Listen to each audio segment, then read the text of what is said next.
Indonesia में भूकंप के तेज झटके, रिएक्टर स्केल पर 5.87 रही तीव्रता। यूजीसी नेट के 3 विषयों की परीक्षा दोबारा होगी, पेपर में गलतियों की जांच के बाद एनटीए का बड़ा फैसला।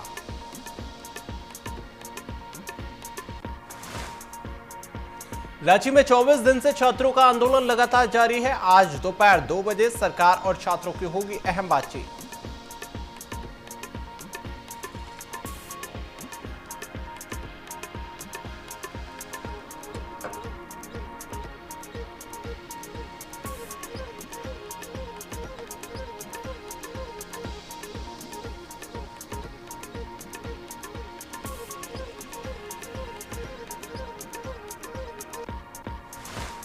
नमस्कार, आप देख रहे हैं न्यूज टीवी इंडिया। मैं हूं आपके साथ आशुतोष शर्मा। ये शुरुआत करते हैं बड़ी खबर के साथ। लाल किले पर जब प्रधानमंत्री नरेंद्र मोदी ने दिमागी नक्सलवाद वाले बयान पर सियासी घमासान अब छिड़ चुका है। बीजेपी ने इसे विचारधारा के खिलाफ अपनी लड़ाई बताया तो विपक्ष ने इसकी परिभाषा का सवाल उठाए। आखिर कौन दिमागी नक्सल है, ये हमारी रिपोर्ट देखिए। दिमागी नक्सलवाद पर सियासी संघ मोदी ने कहा, हथियारबंद नक्सलवाद अब आखिरी दौर में है, बंदूकें कमजोर पड़ चुकी है, हिंसा का लाल इलाका विकास के रास्ते पर बढ़ रहा है, लेकिन खतरा अभी पूरी तरह खत्म नहीं हुआ है, क्योंकि पीएम ने देश को समाज से अलग थलग करने का आह्वान रहने की जरूरत है। वर्षों तक देश की सत्ता में माओवादी सोच के लोग गलियारों में अपनी जगह बना करके बैठे थे। सरकारी कमेटियों में सलाहकार के रूप में भी ये माओवादी सोच ने नीतियों को प्रभावित किया था। मेरे प्यारे देशवासियों, जंगलों में हमें हथियारी नक्सलों का खात्मा बुलाने में, उस संकट से देश को मुक्त कराने में सफलता मिली है। लेकिन हथियारी नक्सल तो गए, लेकिन दिमागी नक्सल, ये दिमागी नक्सल मौके की तलाश में है, हिंसा अराजकता के वो रास्ते खोज रहे हैं, समाज को गलत राह पर घसीटने के लिए भांति भांति के दांव कर रहे हैं।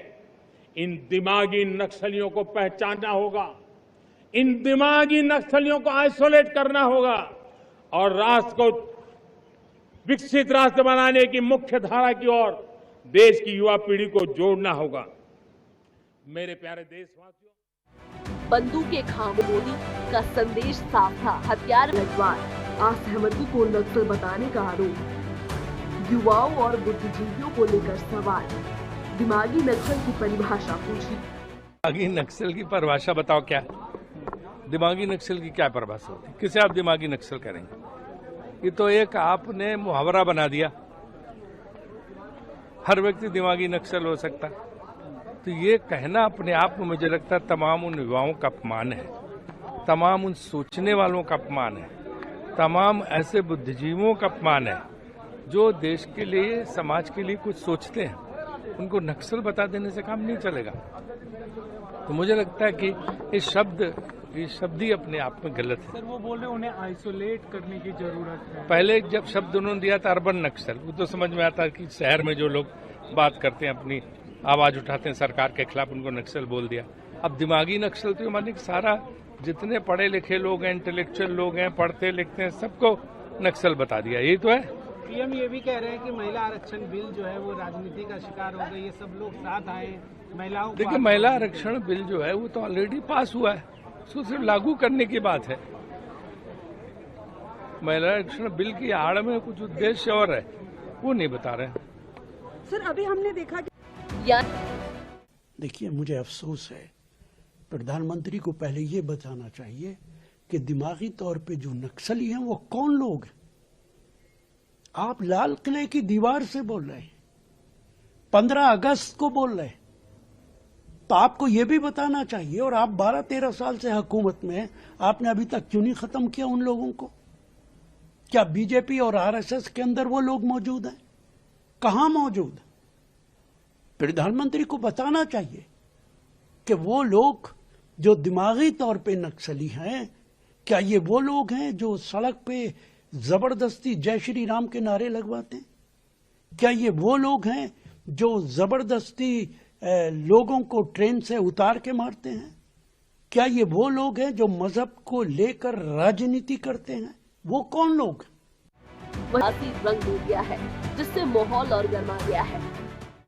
15 अगस्त के मौके पर पूरे देशवासियों को, सभी लोगों को ढेरों सारी शुभकामनाएं, और पूरे बिहार के लोगों को, सभी लोगों को, देश भर के सभी युवा, नौजवान, महिलाएं, सभी लोगों को, सभी मजहब के लोगों को, सभी लोगों को स्वतंत्रता दिवस की ढेरों सारी शुभकामनाएं मैं अपने जनशक्ति जनता दल की तरफ से, सभी लोगों की तरफ से देने का काम करता हूं। आज स्वतंत्रता दिवस के दिन प्रधानमंत्री ने कहा कि जो दिमागी रूप से नक्सली हैं उनको पहचानने की जरूरत है देश में। अब क्या पहचानने की जरूरत है वो तो मोदी जी ही बताएंगे कि कौन दिमागी रूप से पागल है, कौन नक्सली है, तो मोदी ज़्यादा जानते होंगे। तो आकर के सब जगह घूम घूम करके पूरे बिहार में, पूरे देश में सब जगह निकालेंगे कौन किस माइंडसेट का आदमी है। हो सकता है वो नक्सली या पागल जिसको ठहरा रहे हो उन्हीं के दल में हो, भाजपा में हो, बहुत सारे लोग ऐसे लोग। तो आज स्वतंत्रता दिवस के मौके पे मैं किसी पर टिप्पणी नहीं करना चाहता हूं, और कौन दिमागी रूप से पागल है, कौन क्या है, आज स्वतंत्र है, सभी लोग स्वतंत्र है। सब लोग विपक्ष ने यही कदम बढ़ाया, यानी जयराम रमेश का सवाल साफ है। पहले अरमागी नक्सलवाद वाले बयान से शुरू हुई सियासी बहस अब सिर्फ नक्सलवाद तक सीमित नहीं रही। इसमें असहमति, राजनीतिक सोच के खिलाफ बयान राजनीतिक विरोधों के खिलाफ नहीं, नक्सली सोच के खिलाफ लड़ाई जरूरी, युवाओं को हिंसा से दूर रखने की बात। तो अब सवाल सिर्फ नक्सलवाद का नहीं, बल्कि उस एक शब्द का है जिसने स्वतंत्रता दिवस के दिन सियासत में नई चिंगारी हुई घरों में देश की सबसे बड़ी सियासी बहस बन जाएगा। फिलहाल लाल किले से निकला एक शब्द सियासत में बड़ा मुद्दा बन चुका है। दिमागी आइए फिलहाल के लिए रुकते एक छोटे से ब्रेक के लिए। खबरों के साथ जल्द हाजिर होते हैं न्यूज़ टीवी इंडिया पर।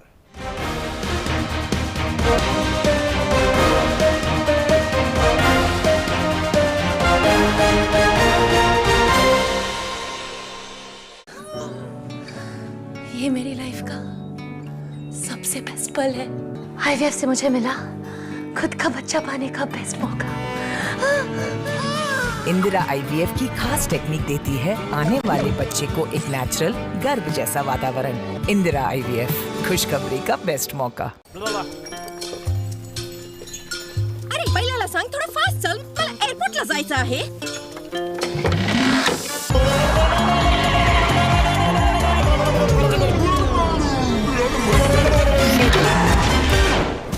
थँक्स।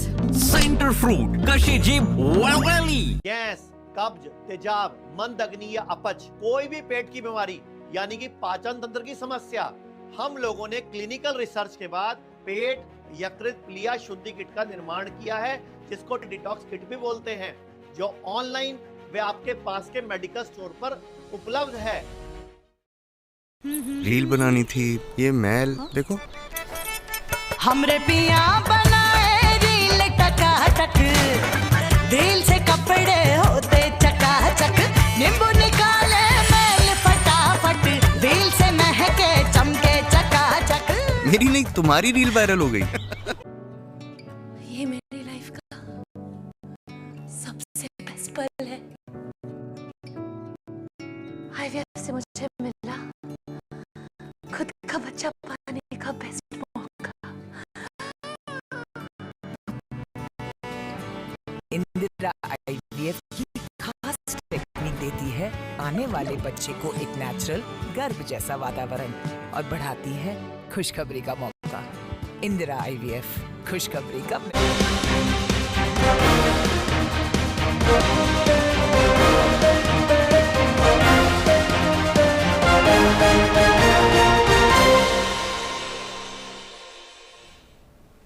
ब्रेक के बाद स्वागत है। ये खबरों में आगे बढ़ते हैं। उधर पश्चिम बंगाल से बड़ी खबर सामने आ रही है। पश्चिम बंगाल के बीरभूम में बड़ा हादसा हुआ है।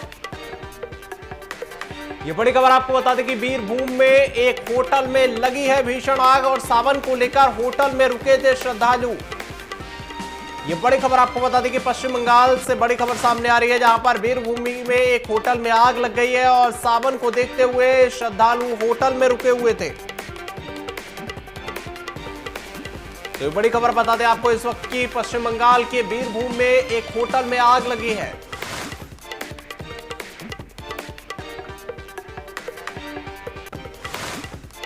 आइए खबरों में आगे बढ़ते हैं। एक और बड़ी खबर सामने आई है अमरोहा से, जहां अमरोहा देहात के छावी गांव में चाप सेंटर पर ताबड़तोड़ फायरिंग से हड़कंप मच गया। अमरोहा कांट रोड स्थित कान्हा चाप सेंटर पर बैठे युवकों ने अज्ञात हमलावरों ने निशाना बनाया। ग्रामीणों के मुताबिक हमलावरों ने करीब 30 से 40 राउंड तक गोलियां चलाई। मौके पर 315 बोर और 12 बोर के खोखे बरामद किए गए हैं। राहत की बात रही कि फायरिंग में कोई घायल नहीं हुआ।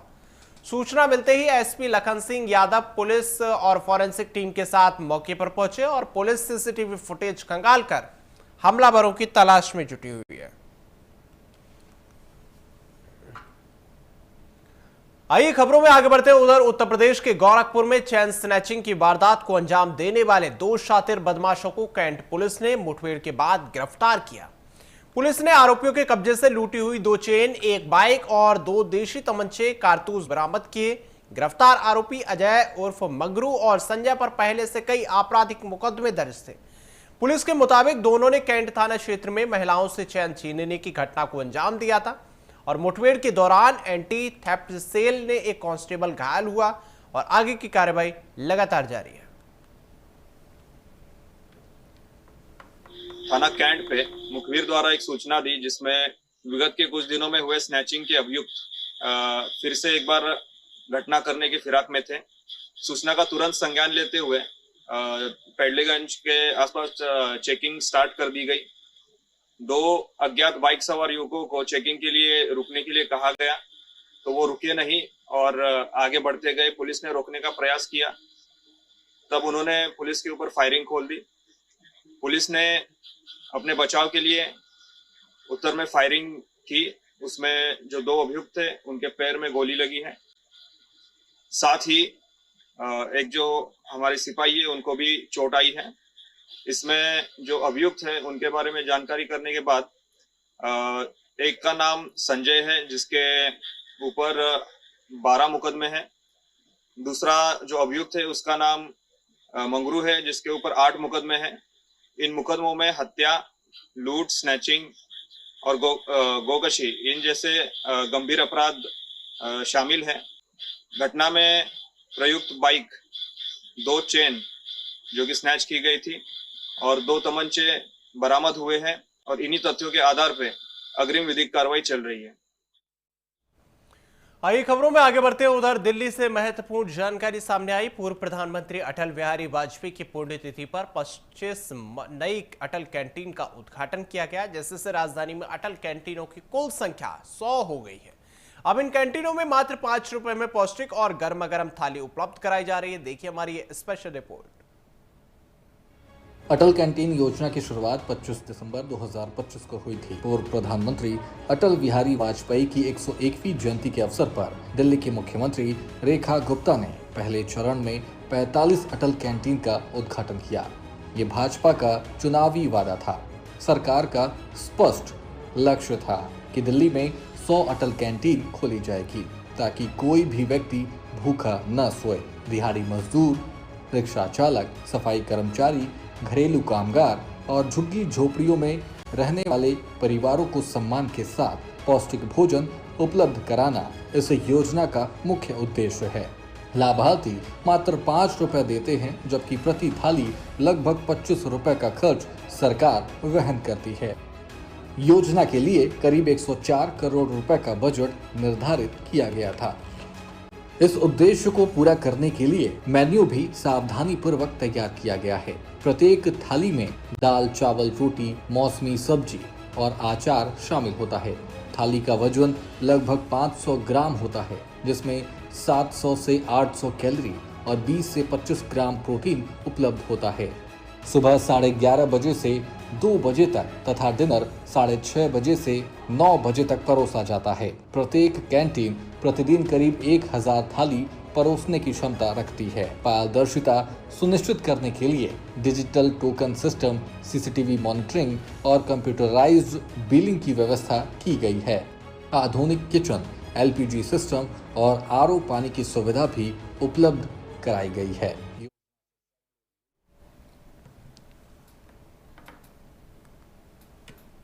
अगली खबरों में आगे बढ़ते हुए उधर बिहार से बड़ी खबर सामने आ रही है। बिहार के लखीसराय में बड़ा हादसा हुआ है। ये बड़ी खबर आपको बता दें कि अशोक धाम मंदिर के बाहर भगदड़ मचने से 7 महिलाओं की मौत। ये बड़ी खबर आपको बता दें कि जलाभिषेक के लिए जुटे थे हजारों श्रद्धालु और यहां पर करंट फैलने से अफरा तफरी मच गई।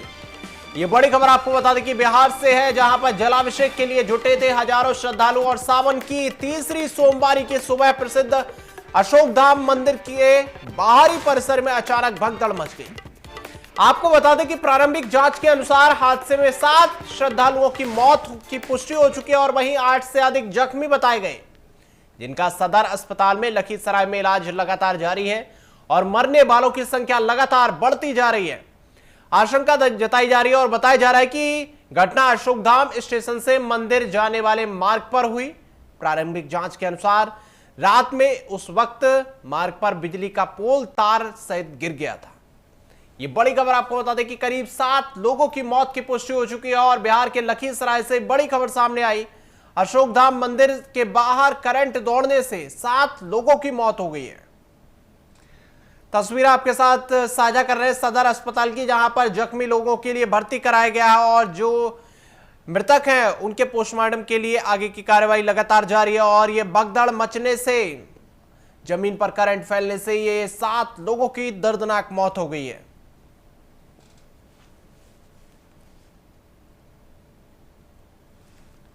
तो आपको बता दें कि बिहार के लखीसराय में ये बड़ा हादसा हुआ है और अशोक धाम मंदिर के बाहर ये बड़ी भगदड़ हुई है। ये बड़ी खबर आपको बता दें कि बिहार से आ रही है, जहां पर लखीसराय में करंट दौड़ने से 7 लोगों की मौत की पुष्टि हुई है।